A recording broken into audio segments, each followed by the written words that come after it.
Ladies and gentlemen, welcome to the Ask Me Anything session. I'm very excited to be here and welcome back on the stage my guest and the first speaker that opened it all up.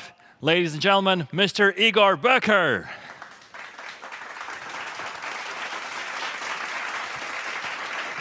Just before we went on the stage, talked with Igor, and he said that all of this is looking more and more like a TV studio. So this might as well be dinner with Igor, because in Latvia it is dinner time right now. So probably people at home are enjoying some nice meals, and you can listen to Igor. So I think it's the best combination possible, right?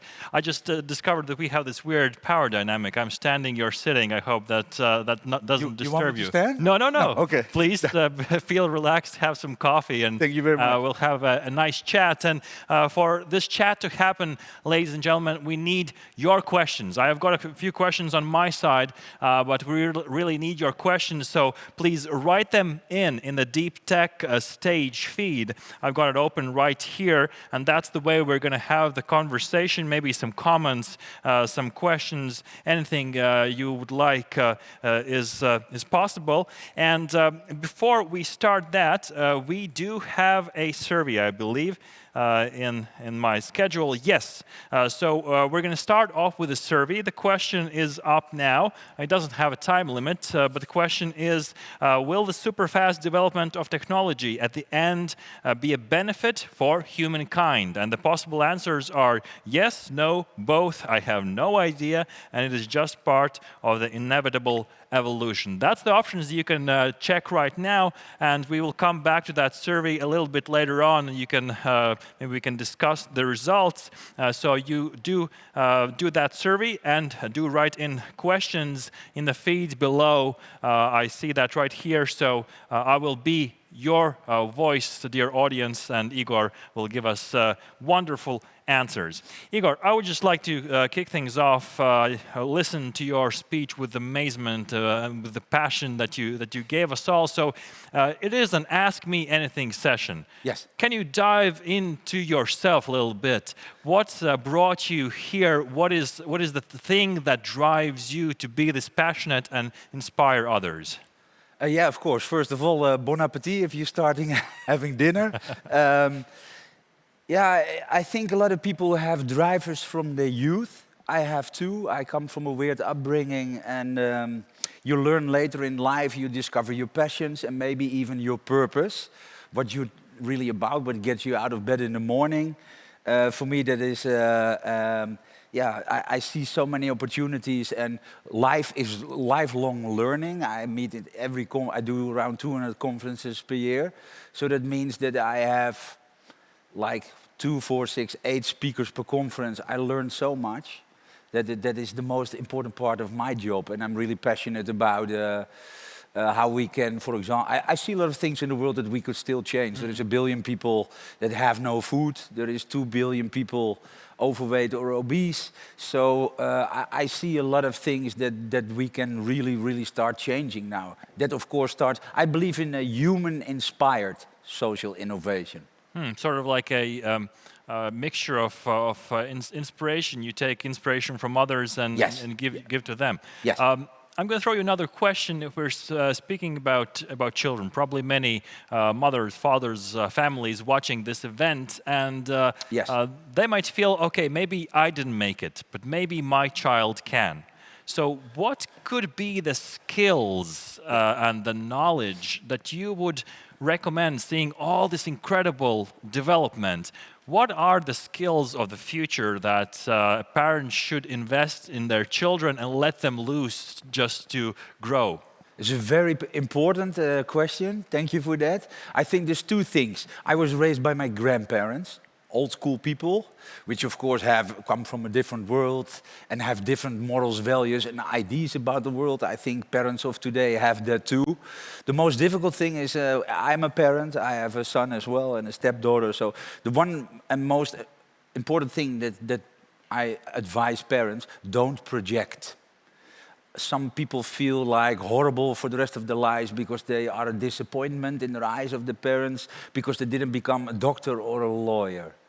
I also was a big disappointment because my grandparents said, well, you need to find a stable job and don't take risks and stop the entrepreneurial bullshit. But the most important skills is imagination. Most of the kids lose that. We as parents, after Walt Disney, we completely lost our imagination.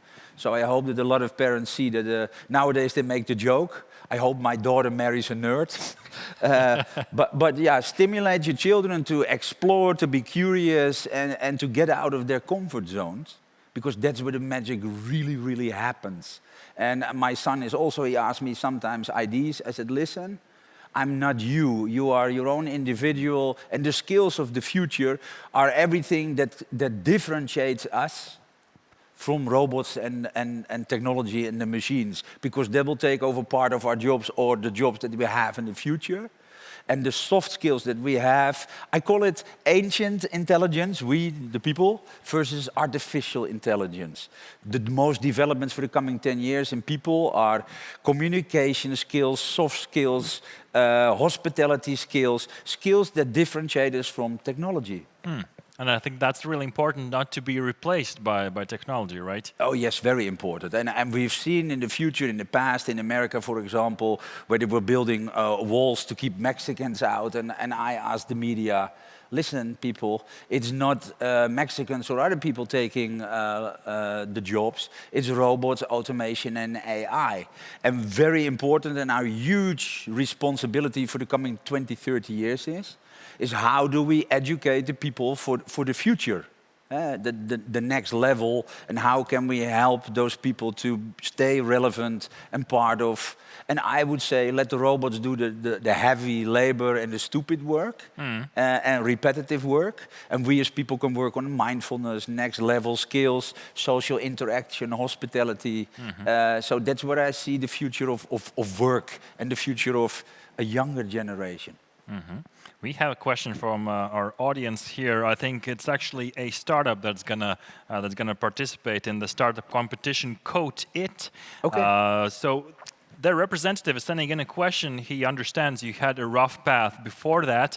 He wants to find out more. What was the thing that made you not stop, that made you not quit, and that got you on this path that you are right now on this amazing journey? But there had to be something, I don't know, emotion, skill, belief, maybe it was the environment. What was the thing for you that kept you pushing forward? Wow, it's a very good question. Persistence is very important. Of course, I was called, not my invention, I liked it though, a misfit. I really... You took fuel from that, being called a misfit? No, but yeah, maybe, because misfits from an old Steve Jobs commercial are the rebels, the crazy ones, the people that... I was kicked out of professional football, which was my own fault. No sad stories about, I hurt my knee. I had a different mentality, which was not... I was already expelled from university. Elon Musk is also saying, we all want to go to universities, but we also need smart entrepreneurial people that can act upon things that are not in a book, especially the future. There's no science, there are no books, there is no education on the future. And yeah, I think that failure is part of that. And as a misfit, I studied transformation, but I lived it. And the moment that people say, this is incredibly impossible, Igor, a lot of my predictions are far out. The line between being a complete and utter idiot and a radical visionary is really, really thin. But I get really motivated when people say it's impossible. Then that's the warming up for me. And I hope for a lot of people that you can also... it's difficult for us because society has opinions and we all have rules and we all have these stereotypes that we project on us. I see a young generation of kids who are becoming entrepreneurs, influencers, the new skills, and the older generations, they have these projections and fingers and judgmental ideas. Please, it's your life, live it your way. Really, really important. Thank you for that question. Please do send in your questions. I've got a bunch of mine, so I'm going to ask them if you don't. So let's talk a little more about the imagination part. Yes. I caught on to that one, and you said that imagination at one point can't stop, and it might be killed by others. So, what are the things that kills imagination? What are the things that maybe parents should watch out for? Is it the whole system, like going to school, then earning money, getting a house, getting married? Is the structure Yeah. the one that kills, or are there other things as well? No, again, a very good question. I think that a lot of kids, I've been investigating that a lot, speaking to all kind of smart people in the field of psychology and sociology. Where do we lose our imagination? Because we learn kids to dream. Walt Disney, and you can explore, it's nice. At some point in life, we become very serious. We say, no, don't do that, don't risk averse, don't dream, just be realistic. It's the system, it's the schools. We have a sort of invented a system where you need to color within the lines. I think it's not even outside the comfort zone or out of the box. No box needed. You need to be able to dream and think. That's where creation, invention comes from. We saw a lot of examples today. And society is making us really back into the box. And when I speak to adults, I happen to know that mostly 2%, only 2% of the people has the ability to be really think free and to say, well, I'm going to chase my dreams and make the impossible possible. And that is what I advise to a lot of people. I've been speaking about the coming 30 years. Society will change more than the last 300 years. So if we can keep that imagination, the non-linear minds are the people of the future. And if you can imagine the future, you can create it.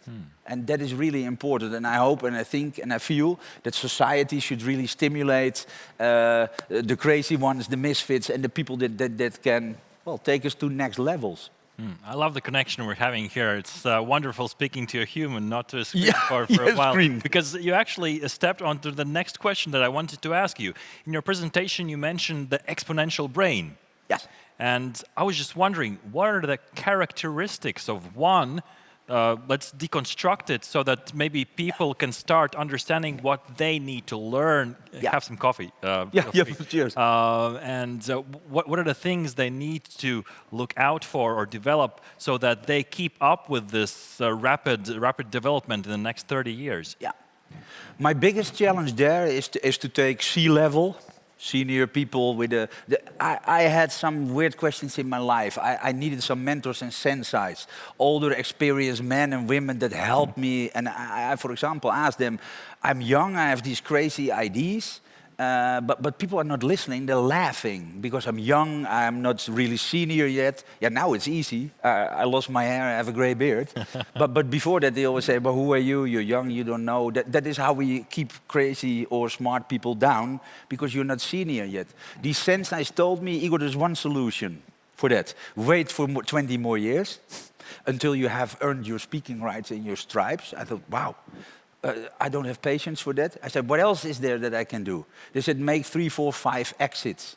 Because if you can prove that your crazy brain is making money, or that you can start up and sell businesses. And so the same as we heard Rocket Rick tell, like the Bezos and the Musk, I needed a few exits to earn speaking rights. I wanted to speak about the future and the trends and the possibilities out there. And somewhere in this world, older generations, they have the rights to say, well, I'm a force type. And so if you want to show your ideas, you will bounce into that. It's like getting your first job. If you're applying for your first job, you will probably hear 20 times, yeah, but you don't have you really don't have work experience. And in the past, when I was applying for work, I said, yeah, if you all keep saying that, I will never find a job. So you keep pushing the boundaries. And also, sometimes you have to be radical. You have to be able to fail and to make mistakes. That's where you learn a lot. I make a lot of mistakes. My investments go wrong. I made 5 exits myself. I reinvested that money. But people only see the shine. No, it's not always the shine. It's the risk of people say entrepreneurship is like freedom. No, forget about it. It's freedom. If you're a real entrepreneur, you work 120 hours a week. I know that new generations want it fast and instant. I want to be an influencer and I want to have 10 million followers and be a millionaire tomorrow. Or I want to surf in Bali 6 months per year. It's all fine. Do what fits you best. But think that a lot of things, building success takes time. And you need persistence, and you need to have a DNA that is ready to fail, get up again, fall again, flat on your mouth. Like top sports mentality, it's hard. Yeah. By the way, compliments on the beard. You look like straight out of the superhero movie. So good. You know what my friends say? There. Oh, is Gandalf going on tour again? Excellent.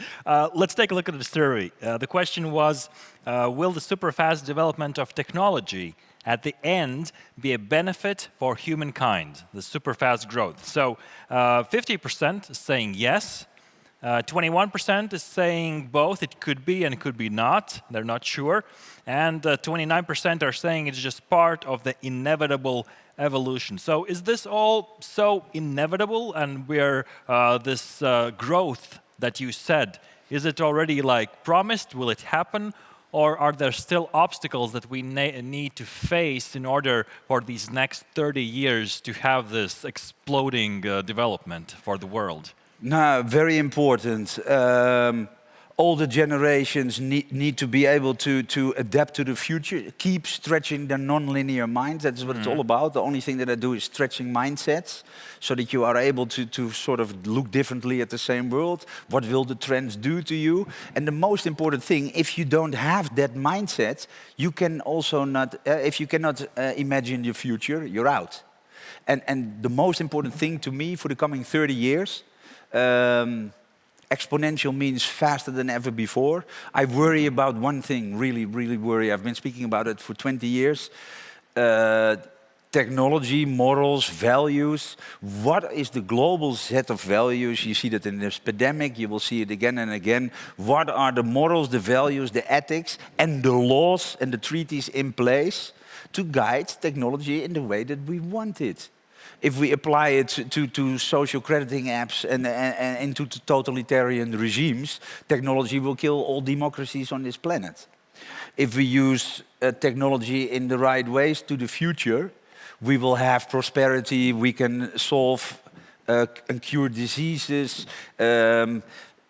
help people with education, and we can make the world a fairer and better place. And this is all about the vision. What future do we want? How will we create it? And what do we do now? I mean, we've seen the Zuckerberg hearings. Lawmakers and policymakers, they should hire trend watchers and futurists way more. I'm in a lot of Hollywood think tanks.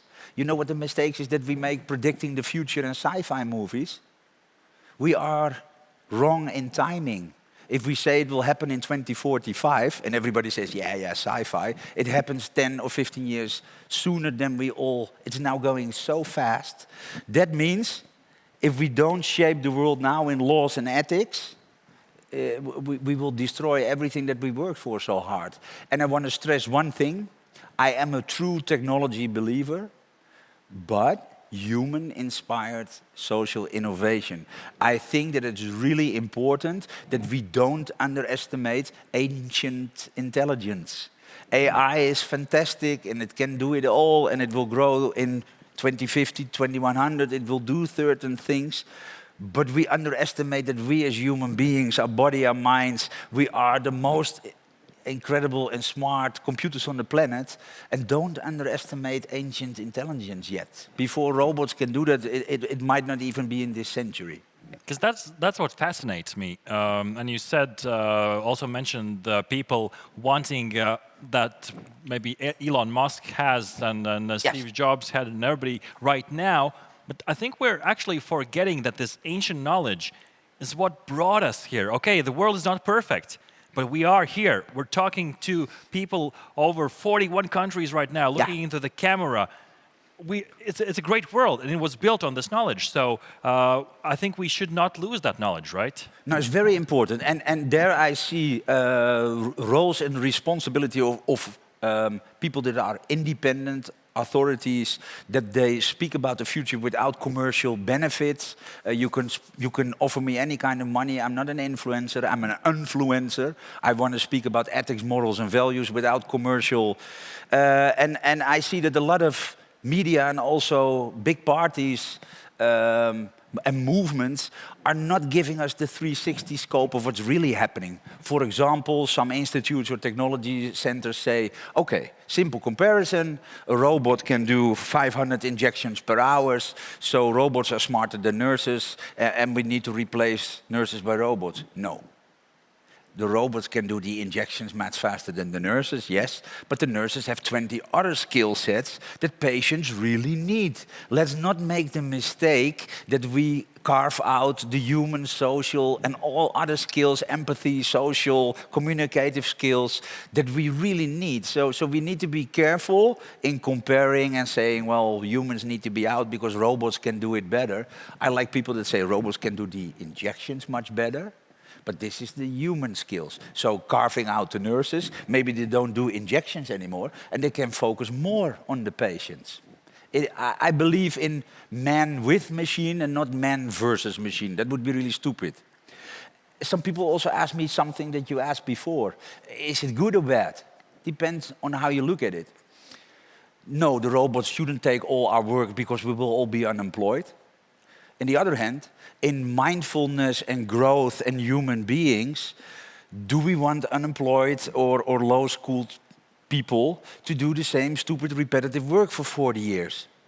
Why not outsource that to the robots, educate and train those people, and give you more meaningfulness in life? But what is the set of global goals that we want? And I really think that lawmakers, governments, and makers of the futures lack the future vision, where it's going, and how. I talked about autonomous cars, beautiful. I would like to be in the back, and I don't know, being in a metaverse or a virtual world, and not driving. But if we lose 200 million jobs in the transport and mobility industry, and those people are unemployed at home, we need to create the future how we want it to be. Ladies and gentlemen, let me remind you, we have on our stage the very distinguished Igor Beuker. He's a speaker, publicist, entrepreneur, and an investor. And thank you for your questions that you're sending in right now. People are opening up finally. So last 8 minutes, we're going to shoot through them. So this first one comes from Santa. I think she's giving you a compliment and asking you, how are you keeping your brain so healthy and in great shape? Vitamins, exercising, reading, what's your secret? My mindset? Yeah, that's most important. We tend to spend a lot of time in looking cool on social media. I don't care about that at all. I sometimes have the power to be disliked. If you don't like me, get the hell out. In a world of vanity metrics and likes, we've been mistaking. We go to the gym. That's really important, but what do we do to work on our mindsets? Progress, personal development. I eat clean, I go to the gym, but I train my mind and I make sure that I become a better person on the inside, because I really think long term, and that's really important. And I'm really surprised, the most powerful thing I have is my mind. And a lot of older people that are leading big companies, if you are open-minded, I'm a marketer. And I've always learned this, I don't care about me, I care about my target audiences. And if I can add meaningfulness to your lives, and I will never say, yeah, but I don't like gaming, it's stupid, who am I? So open mind and keeping a non-judgmental look at these opportunities is the greatest gift.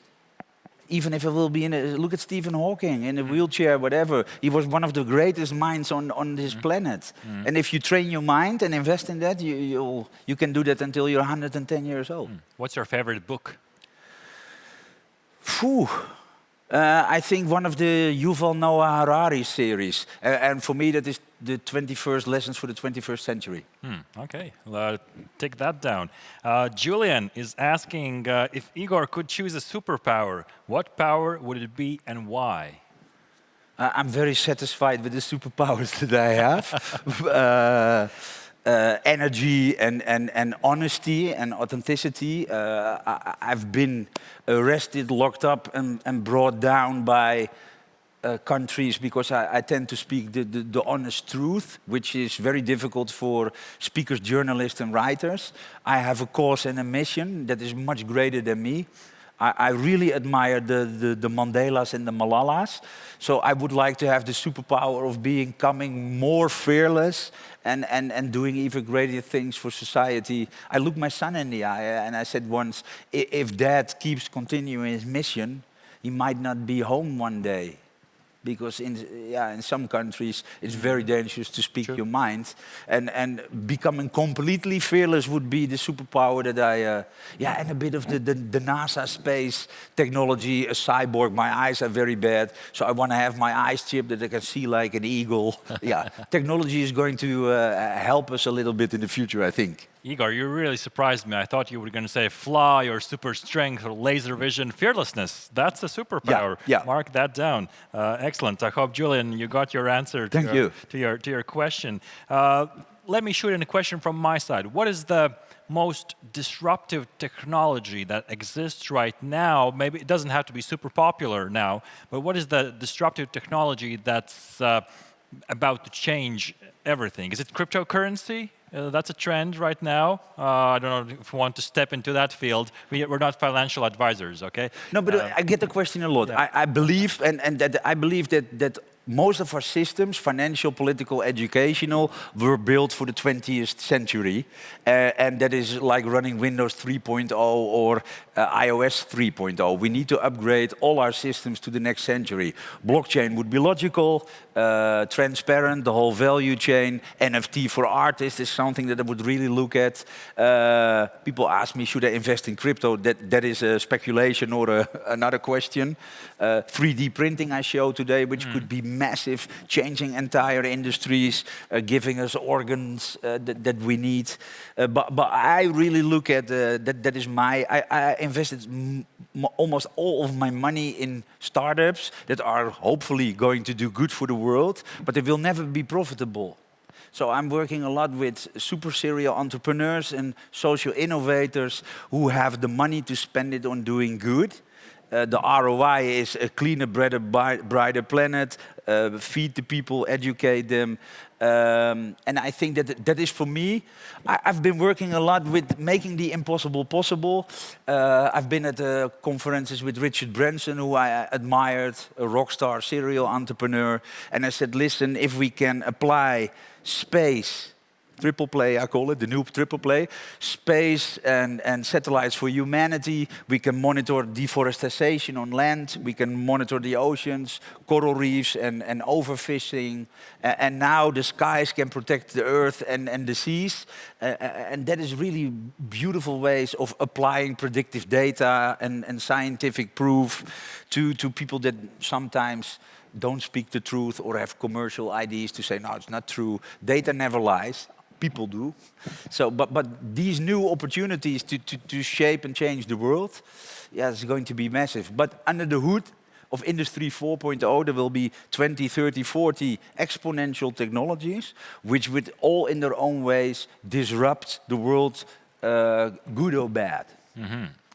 Igor, what is the greatest benefit from this pandemic era that we're still living in? Hopefully it's going to end soon. What is the greatest benefit that's going to come out of this past year or so? Well, I think on long term, for humanity and society, it's pushing and stressing the importance for now and for the future to make these set of ethics and values, to make sure that we are transparent. We need to restore trust, politics, leaderships with the people. I already said technology in the right hands, it's what it's all about. And I think that digital transformation on steroids is here to stay. I don't know if that's good or not, but that's a fact of life, I think. Because even people the laggards, people that would never go online or digital, we're all online now, and digital is the world. And so I hope that this pandemic will also give us a set of ethics that will help us. But I've also seen things that really worry me. totalitarian regimes? Are we applying technology to do good or to control and humanity? And I'm really worried about that, because that's again a thing about ethics and what do we want.